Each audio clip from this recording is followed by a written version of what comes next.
Fala pessoal, tudo bom? Eu sou Matheus Tiburcio. Sejam bem-vindos a mais um podcast do Bielas Ideias. Hoje, juntamente comigo aqui na mesa está Gabriel Corbário. E nós hoje vamos estar falando sobre inteligência artificial e programação na engenharia mecânica, juntamente com o nosso convidado, o professor Alisson. E. Cara, tem como cortar? Então, a gente vai estar conversando com o professor Alisson aqui sobre um pouco sobre programação e inteligência artificial, né? E quero passar a palavra para o Gabriel. Boa noite, professor. Tudo certo com o senhor? Boa noite, tudo certo? Como a gente sabe, o senhor, além de professor nosso, também é acadêmico ainda do curso de inteligência artificial, mas já foi formado em engenharia mecânica aqui pela FAG também. A gente gostaria de saber como foi que o senhor fez para escolher esse curso assim para seguir como carreira. Bem, boa noite a todos. Basicamente foi pela ficção científica, né? Primeira coisa, Hot Wheels, os primeiros lá. Tinha um carinha que sofreu um acidente e ele utilizava um exoesqueleto. Então, aquela parte já me interessou. E depois disso foi assistir Homem de Ferro, né? Quem que não quer uma armadura daquela? Então, a partir daí, que eu comecei a me interessar, tentei até vestibular na UniOeste, só que não foi na primeira fase, saindo do ensino médio. Antes de eu fazer engenharia mecânica, fiz um ano de biologia, então bem diametralmente oposto, né, um do outro. Mas depois consegui entrar aqui na FAG e tô aí. O curso de IA eu parei, porque tava muita coisa na minha cabeça. Ser professor, preparar aula e você ter que estudar ainda para conseguir acompanhar o pessoal de IA tava difícil. Então, IA eu parei como graduação, mas dou uma estudar de vez em quando ainda. Tá certo, o importante é sempre continuar progredindo aí nos estudos, né? O senhor pretende algum dia voltar a fazer mais alguma graduação? Que provavelmente o senhor já trabalha com a área de próteses, né? Isso. E pretende fazer mais alguma especialização, talvez na área da saúde ou talvez na própria área de fabricação, assim, futuramente? Olha, graduação acho que eu não tento mais não, viu? É a terceira que eu inicio, assim, mas é mais pesado. Penso, sim, em continuar na área, especialização, fazer um mestrado. Tenho pós em docência que eu fiz aqui na FAG também, só que eu queria mais um mestrado voltado para a propulsão de foguete, né? Alguma coisa assim. Ou o que aparecer, né? Vai que às vezes é encaminhado para o lado da prótese, ali trabalhar com sistemas mecatrônicos, por exemplo, e não estaria diretamente com as próteses que eu trabalho, que é um pouquinho mais básica, mas daria para pensar em algum projeto aqui para a FAG nesse sentido. Mas isso seria a nível de mestrado aí, né? É interessante também a área de projeto, como o senhor tem bastante turma de aluno, talvez começar algum projeto assim para converter algum aluno do senhor para a área de prótese também, né? Que hoje é um mercado que tem bastante gente procurando, né? A gente tinha um outro professor também que buscou essa área, hoje ele também trabalha com a parte de prótese, e então é um mercado que está em bastante crescimento assim ainda, né? Tem muito a ser desenvolvido ainda interno dele, tanto para engenheiro, tanto para quem trabalha com a área da saúde mesmo, né? Sim, tem bastante coisa para fazer.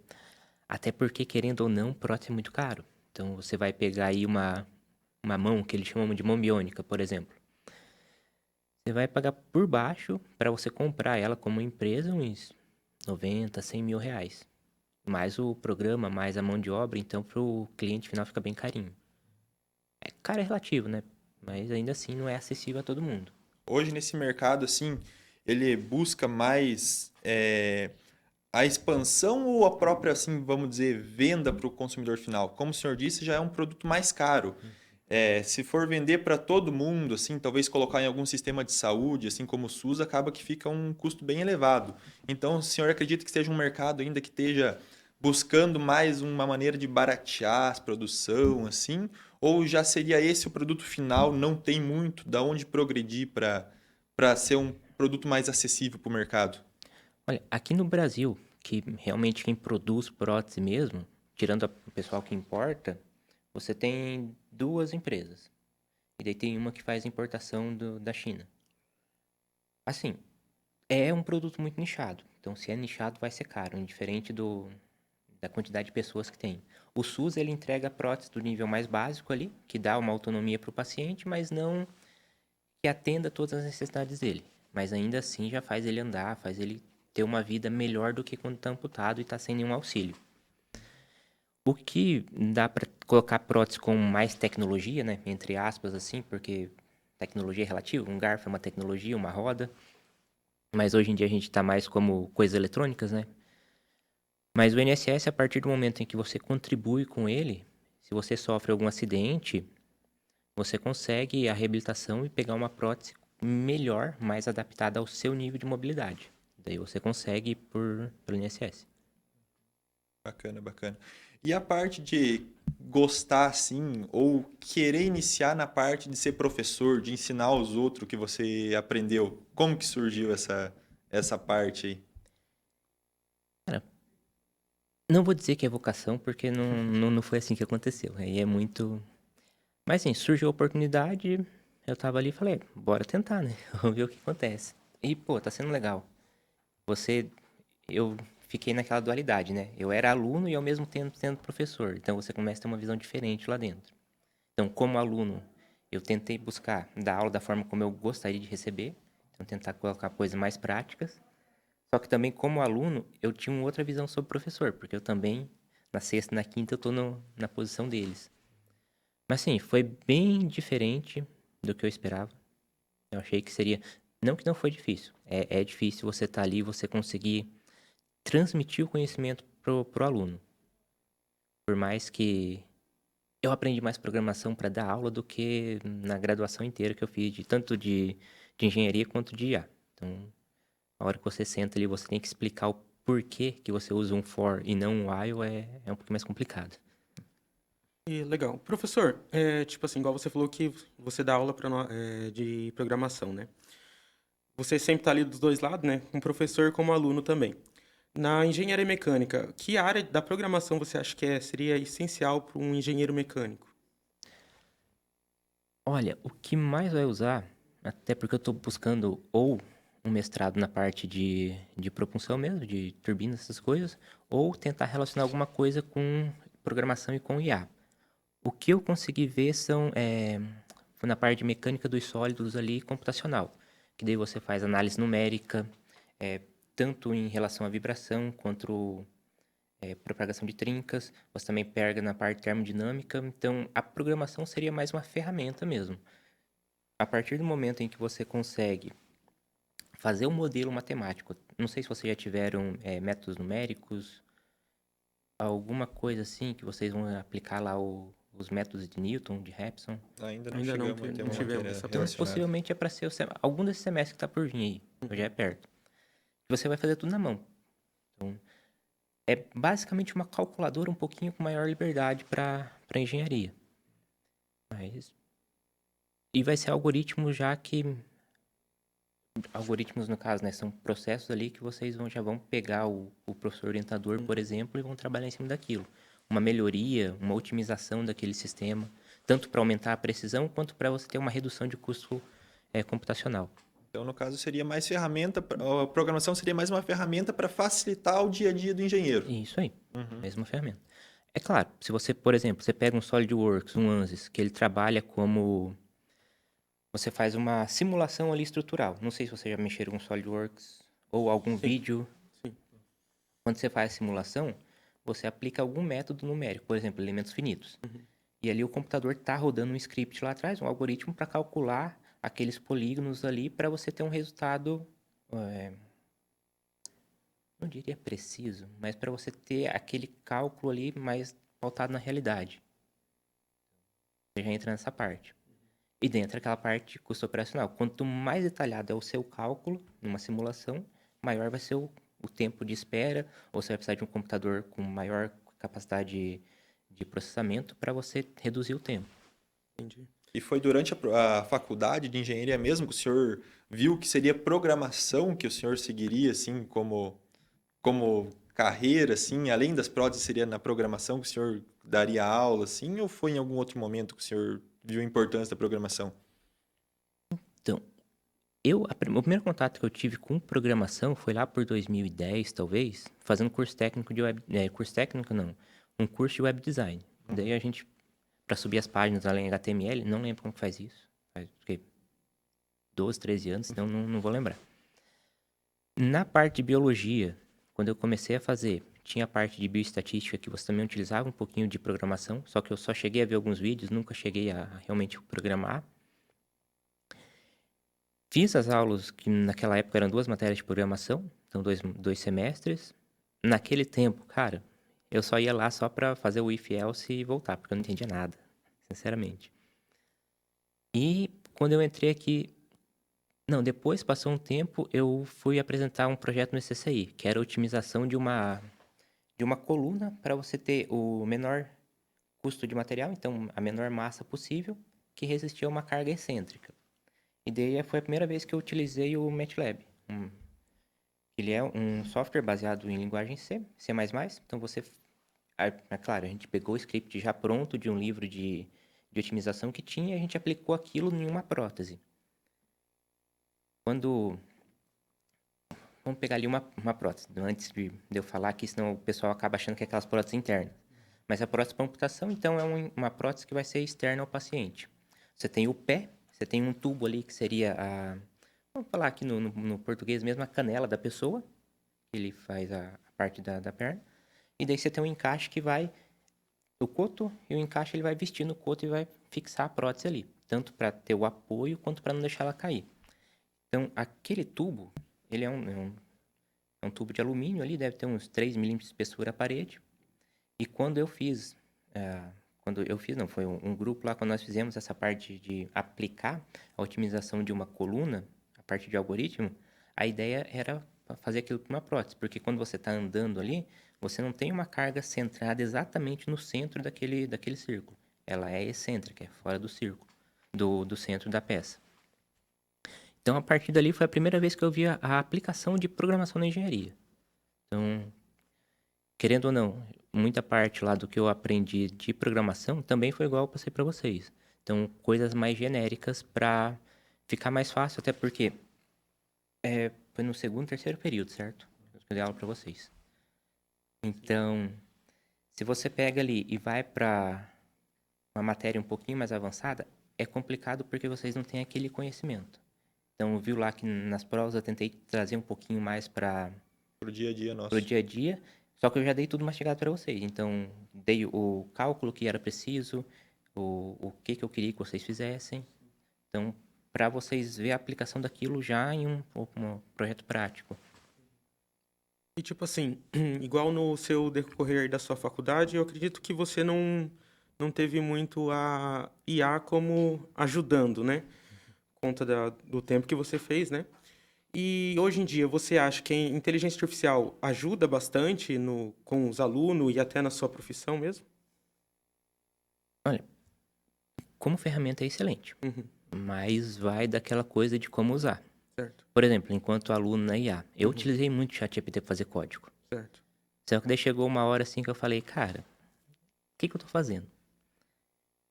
Eu pego, jogo lá no chat, copio o código e, pô, tá certo, tá dando resultado. Mas o que eu tô aprendendo?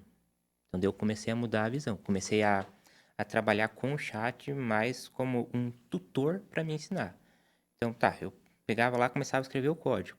Pô, dava erro. Eu pegava aquele código, primeira coisa, jogava na internet para tentar ver se tinha alguma coisa. Uhum. O ChatGPT ficava ali como um último recurso se eu não conseguisse achar uma solução. E eu usei muito ele, nossa. Isso, depois dessa parte que eu mudei, assim, um pouquinho o foco de como utilizar ele. Mas, cara, é bom usar.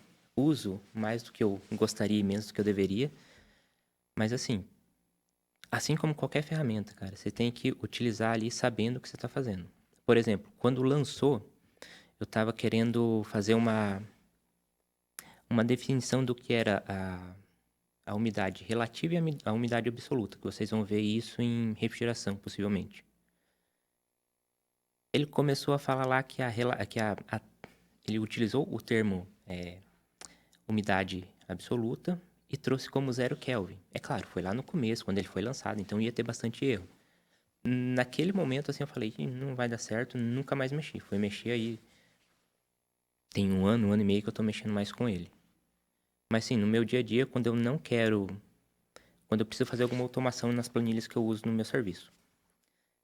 Eu não vou lá aprender uma nova linguagem. Eu taco nele, eu quero que ele me dê uma resposta lá, então é só para resolver aquele problema específico e acabou. Então, não, eu utilizo como uma ferramenta e sem entender. Mas Python ali, quando eu fui, que ligou uma luz de alerta na faculdade, daí eu comecei a aprender Python, ele me ajudando em algumas partes de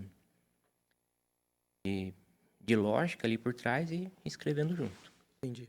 E o senhor acredita que com esse crescimento absurdo que está acontecendo com a inteligência artificial, tanto que tem pós-graduação agora, estão sempre criando novas ferramentas para serem usadas com a inteligência artificial, o senhor acredita que talvez futuramente, num futuro não tão distante, seja uma ferramenta essencial para um engenheiro usar, ou o senhor acredita ainda que a gente consiga ainda trabalhar muito com o jeito antigo, vamos dizer assim, de fazer tudo na mão, de depender mais do conhecimento próprio do que de um conhecimento de uma inteligência artificial para realizar?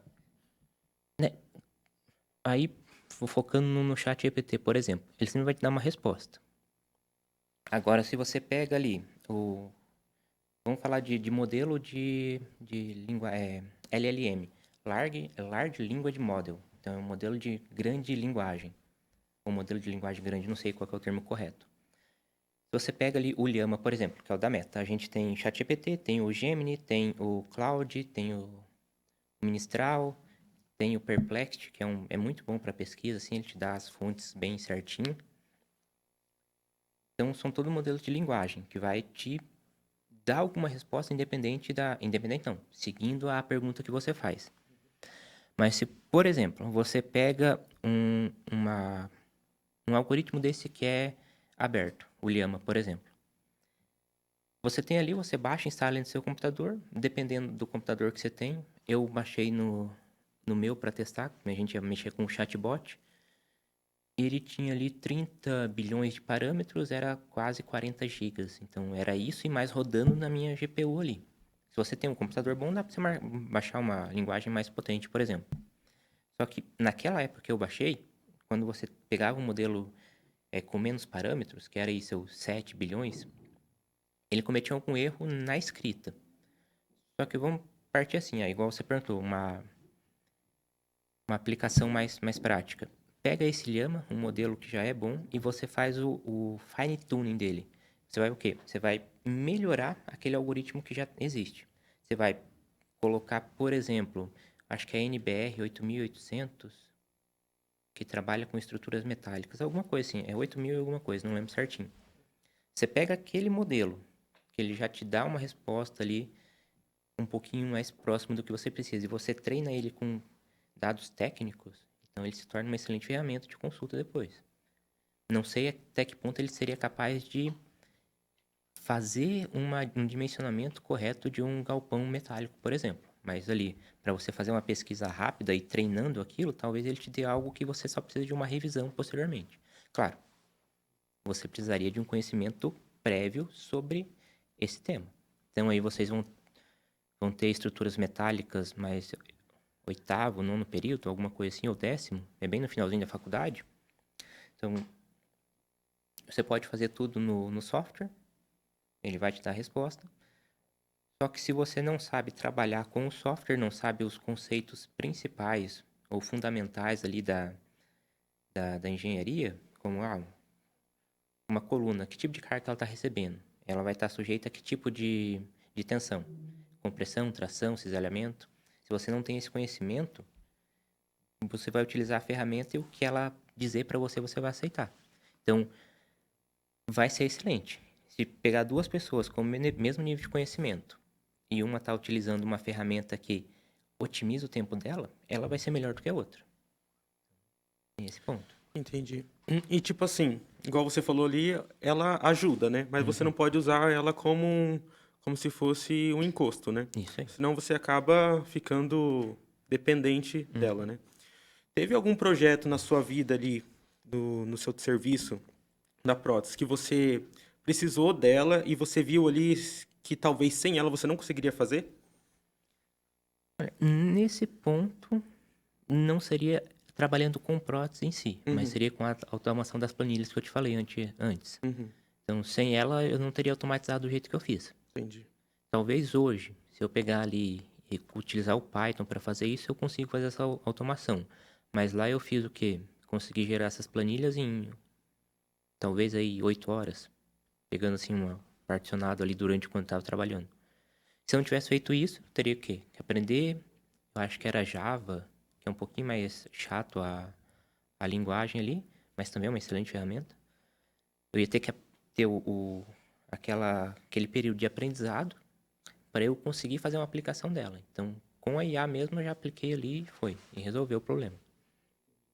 Em prótese, como nós não trabalhamos com nada ali que realmente precise disso, nunca utilizei.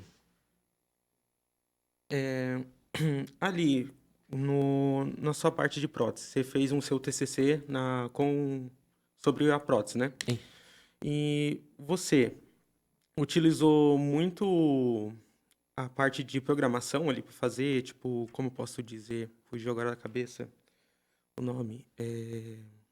Para facilitar Para propriamente facilitar isso, a parte do TCC, a parte propriamente do desenvolvimento do projeto. Uhum.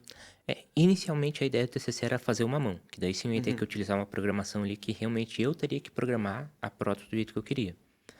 Nesse ponto eu ia precisar bastante de programação, tanto quanto modelagem, aplicar conceitos de mecânica dos materiais, propriedades dos materiais e tal. Só que daí a gente mudou um pouquinho de ideia, que era o quê? Pegar um software e um hardware que já tinha no mercado, que era open source. Então nós utilizamos o Horus, era o nome do software, e o scanner, eu não lembro qual que era o nome do scanner certinho.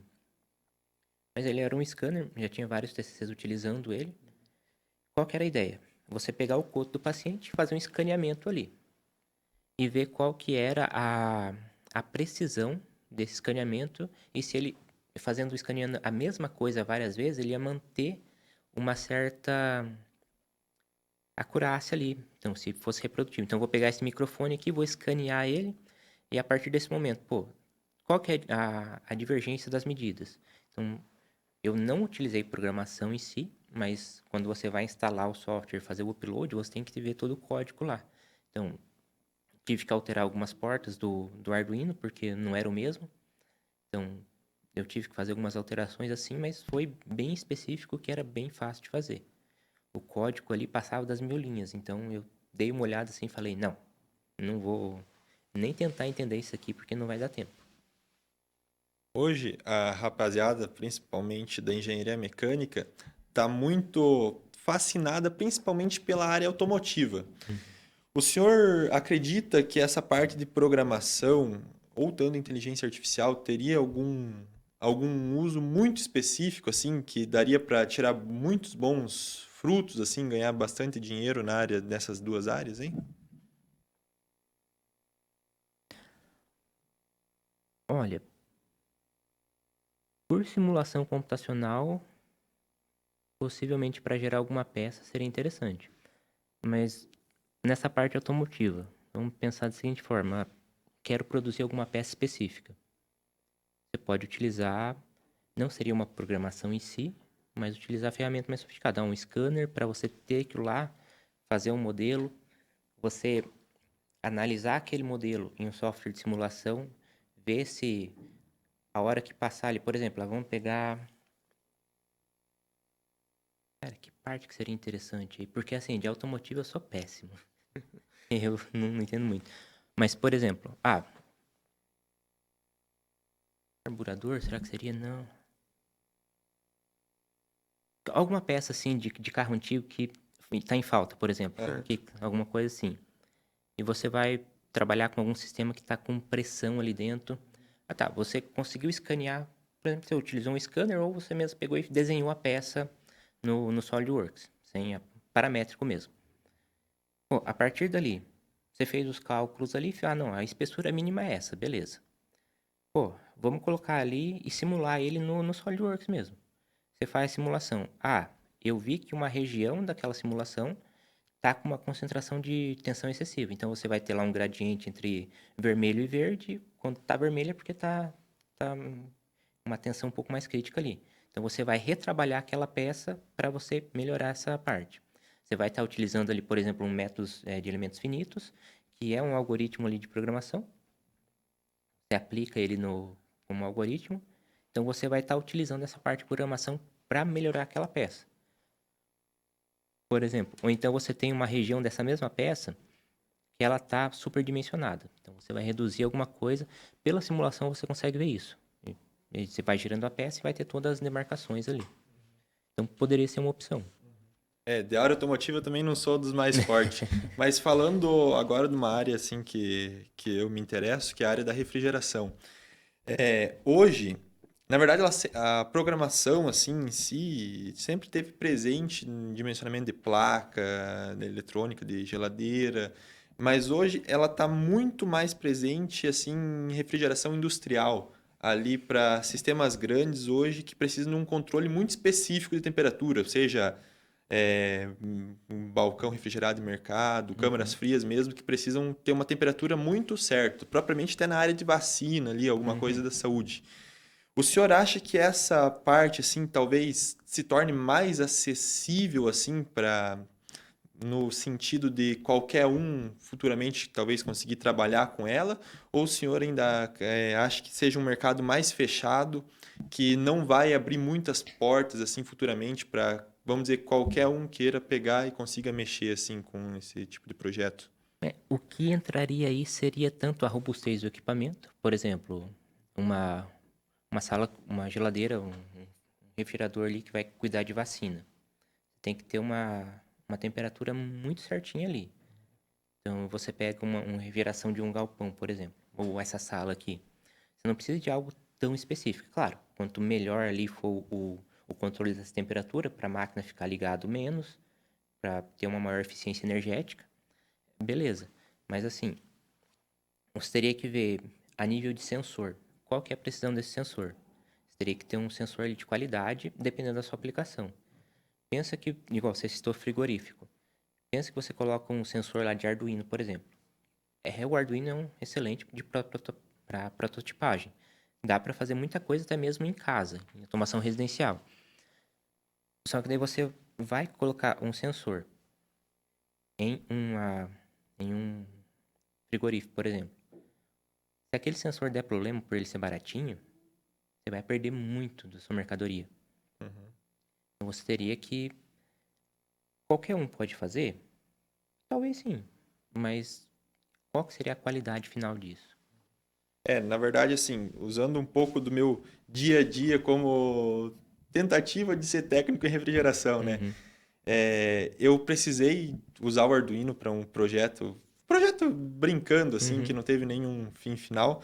Daí eu dependi de um amigo meu fazer um código para mim, para conseguir fazer a leitura do sensor, para fazer o Arduino mandar sinal para uma plaquinha de relé, para ele Uhum. conseguir ligar e desligar o compressor quando necessário. Por isso que eu Uhum. acho que ainda é uma área que talvez esteja um pouco fechada para qualquer um, assim. Uhum. Que, querendo ou não, a linguagem de programação ali, que pelo menos a que a gente programa, precisa ser uma linguagem muito certa para conseguir Uhum. dar resultado, senão ela vai ficar apresentando erro quando tenta Sim. passar o código e tal. Quando eu fiz curso técnico, eles apresentaram para a gente um programa assim mais fácil, vamos dizer, para fazer a programação, mas daí seria mais voltado para criança que está começando e Uhum. tal.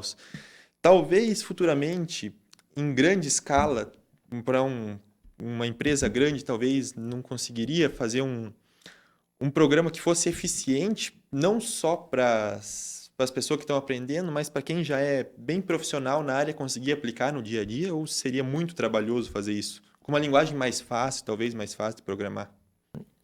Talvez aqui eu possa estar entrando naquela... gerando um pouquinho de confusão. Mas quando eu fiz o curso técnico de eletrotécnica, nós trabalhamos com o... Não era um CLP, mas era um sistema ali, que se não me engano era Logo, o nome dele. Você trabalhava com ele por blocos de programação. Então, aquele bloco fazia tal coisa, então você puxava ele e ligava ele em outra coisa. Eu acho que deve ser bem semelhante a esse que você comentou. Mas, por exemplo, se você abrir o ChatGPT e pedir para fazer esse projeto, desde que você saiba qual o sensor, qual o Arduino, qual o relé, então você consegue passar esses parâmetros para ele e ele vai te dar um código ali correto para Eu nunca tentei utilizar o ChatGPT para fazer um código extremamente complexo ou grande.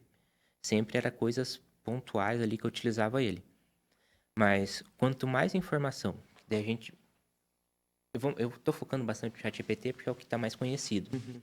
Mas quando você vai trabalhar com esse tipo de linguagem, você tem a janela de contexto, que é o quanto você pode passar de informação para esse chat, que ele vai entender aquilo e vai te dar uma resposta partindo do que você passou para ele. Então, dependendo da janela de contexto, pode ser que você extrapole o que o chat GPT permite e você acaba tendo uma resposta incompleta. Pode acontecer. Mas para coisa simples, igual, se você tivesse pegado o chat GPT, você teria conseguido fazer esse código tranquilamente com ele. Sem necessitar a ajuda de um amigo, né? Sem necessidade. Aproveitando ali a brecha que o senhor falou do chat GPT ser a mais conhecida, assim. Hoje, bastante empresa estão fazendo suas próprias inteligência artificial, né? Por exemplo, o Google lançou a dela. Vários estão fazendo suas próprias inteligências para os seus usuários. O senhor acredita que talvez futuramente um SolidWorks talvez desenvolva um sistema parecido com esse, por exemplo, projete uma caixa com as dimensões tal, tal, de maneira sólida, ele vai lá e projeta para ti? Então, o SolidWorks lançou a IA Aurora, se eu não me engano. E que daí sim, você consegue. Isso foi só no vídeo que eu vi, eu não cheguei a ver mais sobre isso, porque eram vídeos curtos assim, e só tinha uma demonstração, que era a pessoa conversando com o chat, e dela pedia alguma coisa e o chat devolvia uma peça tridimensional para ela. Então a gente já tem IA que você pede que por descrição você consegue gerar um objeto em 3D. Eu não lembro qual que é o nome dessa inteligência artificial, mas aquele robozinho que tem ali no perto do laboratório modelo de engenharia, Uhum, sei. que é parecendo a Eva do Wall-E. Sim, aham. Então, aquele ali foi gerado por chat. O professor Elder passou o chat para essa IA, a descrição que ele queria, ele gerou um modelo em 3D. Então, o SolidWorks, se eu não me engano, já tem isso. Eu não sei se ele trabalha com todas as partes de... Por exemplo, ele faz cálculo estrutural, não sei se ele faz isso, mas a IA que está nele já gera objeto 3D. E juntando essas três áreas, aí, vamos dizer, engenharia mecânica, não engenharia mecânica, mas engenharia, ao todo ali, IA e programação, você acha que tem alguma área que futuramente vai destacar, assim? Olha, eu estaria propenso a dizer a parte de materiais. Porque eu não sei se vocês já ouviram falar do AlphaFold. Ele é o quê? Ele é do Google e ele é uma inteligência artificial que faz cálculo de moléculas. Então ele gera uma estrutura 3D de uma molécula, que é bem complexa de você calcular isso, é só por computação mesmo para você conseguir gerar isso. E a partir dali ele te dá uma molécula e vai ver se dá certo para fazer determinado medicamento ou não. Então você já tem um ganho nessa parte. Então, se existisse ou se produzir um, um alfa, esse AlphaFold voltado para produção de novos materiais, talvez daria para fazer alguma coisa na estrutura cristalina ali do material, para deixar ele mais resistente, alguma coisa assim. Mas eu cheguei a pesquisar sobre isso, porque eu até estava olhando as perguntas ali. E, cara, se tivesse isso para a parte de materiais, seria muito interessante. E você tem alguma dica ali para aquela pessoa que quer começar ou já está no curso de engenharia mecânica, algum conselho que você daria, assim, que queira entrar nessa área? Olha, abrir bastante Abrir bastante a mente é chato de falar, mas. Primeira coisa, foca na engenharia mecânica. Entender todos os conceitos básicos ali, que isso é o que vai pegar. O que me pegou, pelo menos, no decorrer da graduação. Ah, faz uma base forte ali de cálculo, de ciências dos materiais. É claro, vocês não vão pegar um Transcal, termodinâmica e vai resolver a equação de derivada, integral, não vai fazer isso, já vai estar lá prontinho. Mas se você tem essa base forte, a hora que você estuda mais um pouquinho ali de programação, e a gente podia até falar de algoritmos de aprendizado de máquina, então você começa a ter uma visão um pouquinho mais ampla das possibilidades. Mas assim, foca na engenharia, ver algumas coisas de aprendizado de máquina, algumas coisas de simulação de computação, putz, qual que era o nome que eu tinha falado antes? Mecânica dos sólidos computacional, por exemplo, e tenta relacionar alguma coisa para você. Aproveitando essa que o Matheus entrou na parte de empregos que talvez estejam em alto futuramente, mandaram uma pergunta aqui para nós de talvez empregos que estejam em declínio. Com essa parte da IA, o senhor acredita que talvez tenha algum emprego que vai acabar sendo substituído pela própria inteligência artificial, principalmente na parte de tomada de decisão, assim? Ou talvez até É, na parte de cálculos, assim, que, querendo ou não, talvez seja um trabalho mais rápido. Talvez não tão uhum. preciso, mas um trabalho mais rápido. Para talvez coisas que não demandem tanta precisão, assim, ter uma opção mais rápida do que uma mais assertiva, assim, talvez fosse uma opção. É, talvez para nossa área algo mais rápido que assertivo é um pouquinho perigoso. Você fez lá uma ponte, ela caiu, então, assim, é como eu disse lá no começo, talvez ela não vai te substituir. Não tem como. A não ser que eu esteja cuspindo para cima, né? Mas você com a ferramenta, você vai ser melhor do que sem a ferramenta. Não digo em questão de pontos, mas em questão, vamos dizer, coisas que não levem tanto risco. Assim, vamos abrir uma empresa para fabricar palito de picolé. E Uhum, de acordo com a umidade da madeira, tem que ter tantos por cento de material para ser prensado e uhum. tal. É, talvez colocar um funcionário levasse o tempo para calcular a umidade, medir e tal. Ah, não, E se aí... aliasse, talvez, uma inteligência artificial junto com uma programação, coloca um sensor de umidade Sim. ali, vamos ver quanto que tem de umidade, ele já faz o cálculo rapidinho, e o máximo que vai acontecer é perder um lote de palito, né? O que puder ser automatizado, vai ser. Uhum. Então, isso aconteceu desde a Revolução Industrial lá na França. Então, qualquer coisa que dê para você automatizar, por exemplo, a secretária. Não estou falando que não precisam ter, a gente precisa ali, porque aí algum momento vai falhar e tem que ter um humano ali para corrigir isso. Mas se você faz um chatbot ali, que vai conversar com o cliente, entender a necessidade dele, depois só te passar o resumo do que precisa, desde que não fuja do script ali, se assim posso dizer, porque com o chatbot ele consegue contornar isso, utilizando uma inteligência artificial, empregos que podem ser automatizados de uma forma ou de outra vai ser substituído. Não tenho Pra onde fugir? muito conhecimento sobre a área assim de negócio, as coisas, mas querendo ou não, você não precisa de uma pessoa para calcular igual o exemplo que você deu do palito. Se você coloca um sensor de temperatura ali e depois uma câmera em cima que está trabalhando com uma visão computacional ali para ver se esses palitos estão da forma correta ou não, e fazendo ali a contagem deles, não tem necessidade de uma pessoa. Então, Acaba que hoje bastante coisa já foi automatizada, né? Cada vez a tendência é menos mão de obra física e mais mão de obra mecânica, né? eu não sei se é na China que tem aquela fábrica que trabalha no escuro. Não tem uma pessoa lá dentro, é só robô. Então você já não tem. Você não precisa nem de ter luz pro robô enxergar. Imagina, nós que aqui na FAG, às vezes, no estudo mesmo, usa o chat, né, Uhum, para fazer algum trabalho, auxiliar, né, mesmo. E nas empresas que é grande, que tem condições, às vezes, de comprar uma inteligência, né, para uhum. superior. E, querendo ou não, acaba sendo mais barato para eles, eu imagino, Sim. né? Mas igual, se você pega ali, pega ou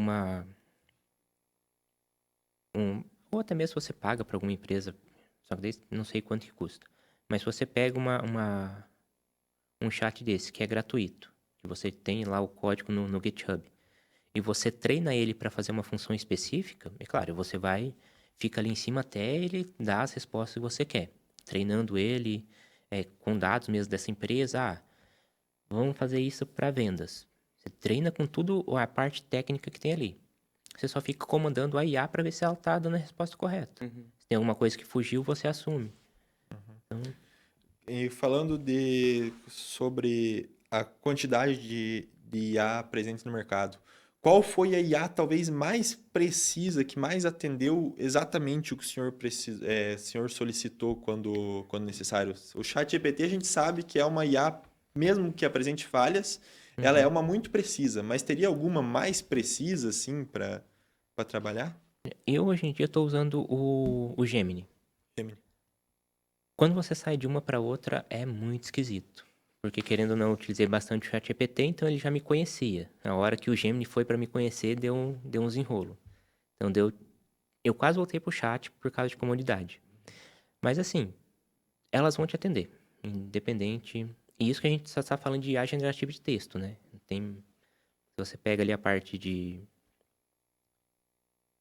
Que daí entra uma outra área, uma outra seara ali que você vai para aquisição de conhecimento, igual. De gerativo, assim, de texto, não vi diferença. Talvez o Llama ali que eu testei no meu computador ficou um pouquinho abaixo do que eu esperava, porque limitação de hardware. Não tenho um supercomputador para rodar isso.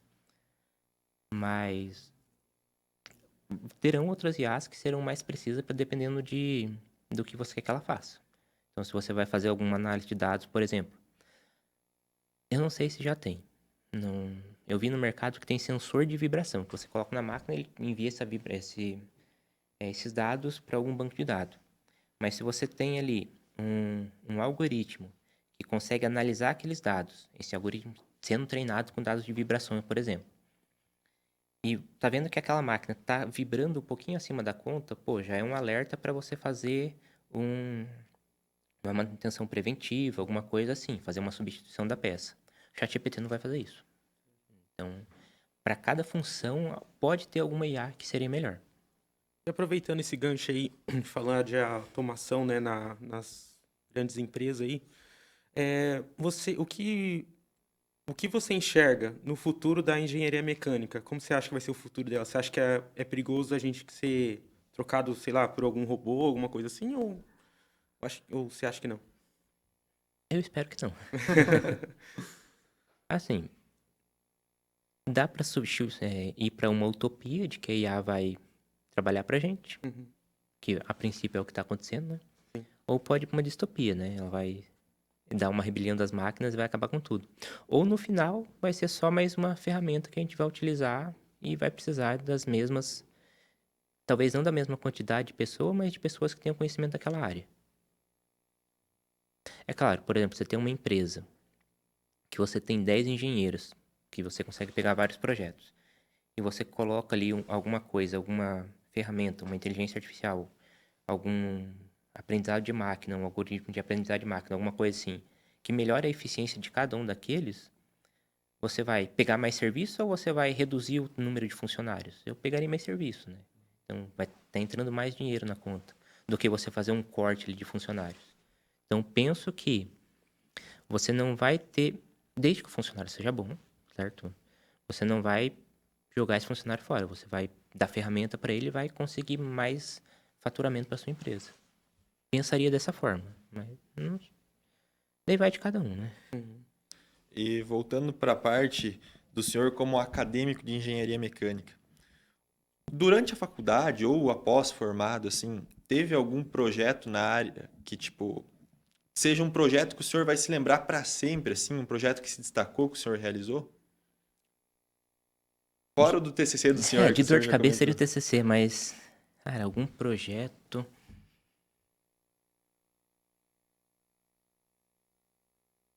Apesar que eu já era da área da saúde, então, assim, você acaba ficando. Você vê sempre as pessoas ali sofrendo, você acaba se acostumando com aquilo. Não que você ignore o sofrimento da pessoa, mas aquilo passa a ser comum para você. Mas se eu não tivesse nessa área da saúde, e já convivendo isso, tem o quê? 9 anos que eu trabalho com isso. A parte da Rosemar de fazer os andadores para algumas crianças lá, eu acho que essa foi a parte mais legal da engenharia. Só que assim, eu já estava amortecido, né? Porque eu tô vendo sempre as pessoas sofrendo ali, tanto com prótese quanto com algumas outras é, deficiências ali, então você acaba ficando um pouquinho mais seco. Assim, eu ouço o paciente, atendo ele da melhor forma possível, mas você Pô, se eu falar que eu não sinto empatia, eu acho que vai pegar mal. Mas enfim, você Mas fica é uma mais... outra visão quanto a Mas o alguém que é seu leigo da limiar área. aumenta. Então você demora mais para você ficar abalado com aquilo. Então, mas possivelmente se eu não trabalhasse, a parte dos andadores seria, acho que a parte mais marcante da faculdade. Ah, o senhor participou então da parte dos projetos dos andadores, né? Participei. A Rosemar também continua agora buscando, assim, sempre incrementar a engenharia mecânica com as outras áreas, tanto da psicologia, quanto ela buscou do desenvolvimento ali de pessoas com alguma, ai, como que é o nome, Pia? Algumas limitações ali, ela sempre buscou ali nas matérias que ela pega ajudar esse pessoal. Tanto que nesse último semestre, a matéria de ProEx que ela deu, a gente acabou buscando fazer um projeto que a gente conseguisse incluir pessoas com limitação de desenvolvimento intelectual. Intelectual, motora, tipo igual o nosso projeto mesmo. Foi para quem tinha problema de visão, né? Uma pessoa com dificuldade de visão. Então, a Rosemar mesmo, ela sempre tá ali tentando incluir a engenharia mecânica com outra matéria, vamos dizer assim, né? Tipo, igual esse podcast mesmo, é por causa dela, né? Ela que viu um jeito da gente poder estar divulgando a engenharia mecânica, né? Então, nessa parte, Que ela muitas vezes sempre teve na frente. Na parte de ajudar mesmo, é a Rosemar. é que a pessoa muitas vezes entram pensando que é um, um mundo muito fechado em engenharia mecânica, que só indústria, automobilismo, alguma coisa de refrigeração. Mas, na verdade, se você colocar hoje para ver, é uma engenharia muito fundamental em todas as áreas, né? Tanto da saúde que o senhor trabalha, tanto no desenvolvimento ali das pessoas ali fabricando brinquedos, que nem a gente fez ProEx, audiovisual, que nem os aparelhos aqui, sempre vai ter alguma parte de engenharia mecânica. O que acho que seria a engenharia de uma das mais importantes assim nos dias atuais, né? Então, é por esse motivo que eu estou estagnado. Então, assim, eu não sei o que fazer de especialização, por exemplo. Porque eu queria fazer tudo, só que não tem como fazer tudo. E você fazer uma escolha agora, pô, ó, eu poderia ir para a parte mecatrônica e trabalhar com prótese, poderia ir para a parte de materiais, trabalhar com prótese, poderia ir para a parte de materiais, entra ali o compósito, que é a fibra de vidro carbono que eu utilizo ali para fazer os encaixes.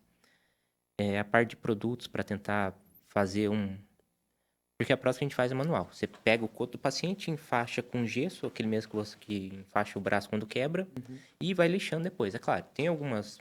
se você mandar para essas fábricas que eu falei que tem aqui no Brasil, elas fazem isso por medida. Mas já tem um CNC ali, 5 eixos e tal, que faz isso. Mas sai ali 5, 6 vezes mais caro do que você produzir aqui de forma artesanal. Porque querendo ou não, basicamente você está moldando ali aquele encaixe no gesso. Poderia fazer algum produto que auxiliasse nisso, ou alguma especialização em engenharia do produto, por exemplo. Pô, acho muito legal transferência de calor, ciências térmicas. Acho legal vibração mecânica, apesar de eu ter sofrido muito nessa matéria. A parte de propulsão aerodinâmica é o que eu queria fazer, engenharia aeroespacial, e fiz mecânica porque era o mais próximo. Isso tudo depois que eu falei lá que foi do Hot Wheels, foi do Iron Man lá. Também teve essa parte, eu sempre gostei de exploração espacial, então eu queria ir para essa área, só que, pô, só São Paulo, não ia ter condições de ir para lá. Daí mecânica era muito massa também. Então, depois que eu peguei a mecânica, é que eu descobri que ela é o que mais se aproxima da engenharia espacial. Então, foi por essa parte. É que tem bastante gente que pensa assim, engenharia mecânica, o cara é engenheiro mecânico. O que engenheiro mecânico faz? Mexe com motor. Ou com máquina. A maioria das pessoas pensa assim, mas não, né? Como vocês mesmos falaram, tem ali na área da saúde, desde um respirador, né? Alguma coisa assim, até em tudo. Sempre tem um dedinho ali do engenheiro mecânico para fazer. Ele mexeu, né? Fez alguma coisa. Então, e tipo assim, pra você, não sei se teve no seu caso, tem algum livro ou alguma coisa que te ajudou no curso? que você, tipo assim, poderia aconselhar a nós? Ou para quem quer também entrar? Olha, eu não teria nenhum livro específico assim da engenharia, essas coisas. Uhum. Mas um dos livros que me ajudou a, a desenvolver o gosto pela exploração espacial, cara, foi um livro que eu li no colégio. Como que era o nome? Era alguma coisa sobre a conquista do espaço. É um livro bem antiguinho. Mas seria esse. Uma coisa que também fala de evolução, assim, não tecnologia dessas que a gente tem hoje, que é o Sapiens, do Yuval Harari. Também é bem legal aquele livro. Quero ler o Homo Deus dele também. Uhum. Mas eu acho que seria esses dois. Eu teria que ver certinho o nome desse primeiro livro, que eu não lembro realmente como que é. Mas eu acho que era a Conquista do Espaço, da Terra à Lua, Conquista do Espaço, alguma coisa assim. Legal. E puxando mais para a parte final, já para nós encerrar, o senhor acredita, que conselho que o senhor teria para dar para quem está pensando em começar uma graduação de engenharia mecânica? O que uma pessoa que já se formou e agora já está dando aula para futuros novos engenheiros teria para falar para quem está querendo começar? Foca nas matérias básicas, que ali é o que vai te dar o alicerce para você estudar as exatas, as específicas. Porque não vou falar que cálculo não é importante, mas principalmente álgebra linear e geometria analítica. Estuda o máximo disso, porque lá na frente vai ser cobrado. Então, sisteminha vai ter bastante. Então, antes de terminar, professor, quero agradecer muito a sua presença aqui, ter disponibilizado o seu tempo, tá? E para fechar, galera, aqui vai ser o nosso último episódio desse semestre, né? Acredito eu que a professora Rosemar estará dando continuidade aí com próximos alunos. E para você que gostou desse episódio e quer deixar um comentário ou alguma ideia de algum assunto que a gente pode trazer para apresentar para vocês, por favor, pode deixar. E assim eu encerro o nosso podcast. Obrigado.